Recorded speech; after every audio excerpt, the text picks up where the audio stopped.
I'm extremely critical when it comes to the horror genre. Both movies and video games have become overly reliant on jump scares or gore to scare the audience, so much so that it's easy to get desensitized to them both. I prefer horror that you see in movies like The Haunting, the original, not the shitty remake. There, it's all about the atmosphere and the characters, not whether or not Jason Voorhees is gonna get ya. So one day, when marathoning reviews over at Your Movie Sucks, I learned about an Australian horror movie called The Babadook, which sounded pretty unique. When I finally got around to seeing the movie for myself, I was almost immediately impressed. The movie is about a single mother named Amelia, still grieving the death of her husband, who died the night their son was born. Amelia's son, Sam, is an extremely disruptive kid who constantly worries about fighting monsters and builds weapons to defend himself. He has a lot of ingenuity for a 6-year-old, but he's also a complete hassle for Amelia to contend with. When the monster comes, I'm gonna do this. Please don't! Sam gets pulled out of school, he doesn't sleep well at night and constantly denies his mother the same privilege, and he doesn't get along with others.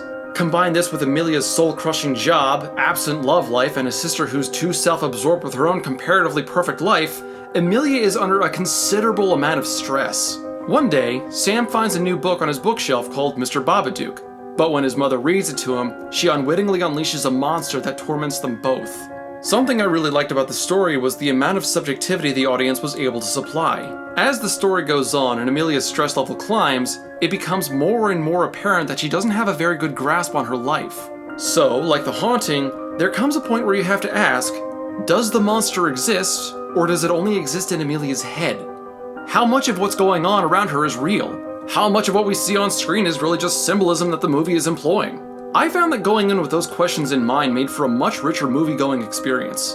The Babadook is a psychological horror film, and the tension comes from what you don't know instead of what you do know. This is the first feature-length film by director Jennifer Kent, and if this is the kind of story she can pull off, then I'd love to see what else she can come up with.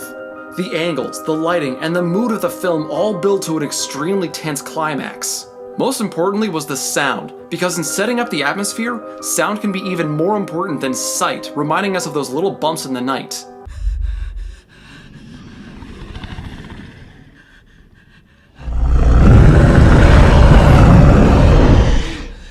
You hear more of the monster than you see him, which helps drive the mystery of what the Babadook really is and steers the fear of the movie home.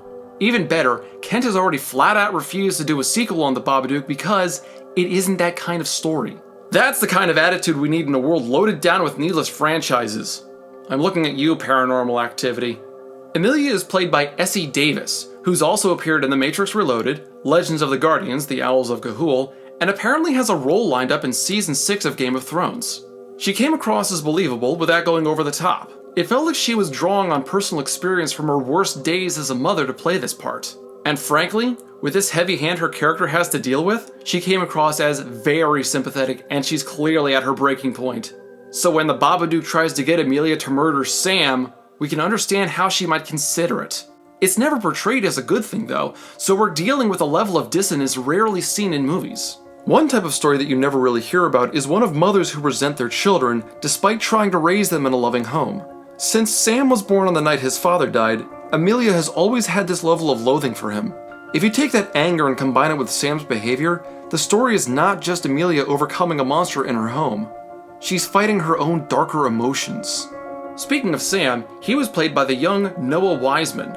Jessica Kent really showed off her talent as a director when she got such a solid performance out of Noah. He was given a child-friendly version of the story and was never present for Amelia's harsher or more violent reactions. She did this not only to get a stronger performance out of Noah, but because she didn't want to destroy a childhood to make this film. That wouldn't be fair. Lot of respect for her there. Casting child actors, especially in horror movies, is always a risk, but Noah came off as not too bad. He could use some polishing, but for a 7-year-old, I thought he gave a great performance. We've all met kids like Sam. Rambunctious, loud, with an extremely active imagination that they have to share with everyone. Hey, how did my kindergarten photo wind up there? Sam is the main driving force of Amelia's stress, insisting that the Babadook is a real monster, but that he'll protect his mother if she protects him. He can be grating at times, but that's exactly the point. He gets so out of control that we as audience members want to give him a quick smack as well. He gets a little less believable during the last third of the movie, but I won't go into detail for fear of divulging spoilers. And then there's the monster himself. According to several articles I found online, the Babadook's name actually comes from the Urdu and Hindi languages. Baba is Urdu for father, and Duk is Hindi for grief, although I could be butchering pronunciation. This just fuels the idea that the Babadook actually symbolizes grief, which fits because the movie is set just before the 7th anniversary of Amelia's husband's death.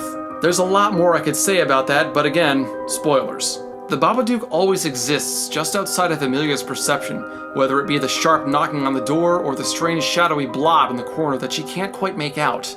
Through this design choice, we're never quite sure what or how real the Babadook is, which just makes things more terrifying when it's revealed that not believing in the Babadook only makes it stronger. Another thing that works in the film's favor is the accessibility of the setting. It's mostly set in a Victorian-style home, which you can find in any number of countries. Doing this, the film doesn't feel like it belongs to any specific region or country.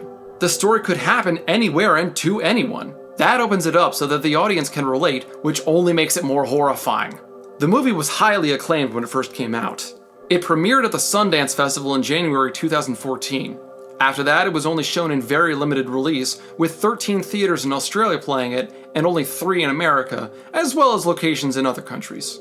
Nevertheless, it grossed almost $7 million in the box office, which did pretty well against the $2 million production budget. Critics everywhere loved it, and the movie earned a 98% on Rotten Tomatoes. Even William Friedkin, the director of The Exorcist, posted this to his Twitter account: Psycho, Alien, Diabolique, and now, The Babadook. The Babadook is not only an alarming movie, but it's a surprisingly deep movie.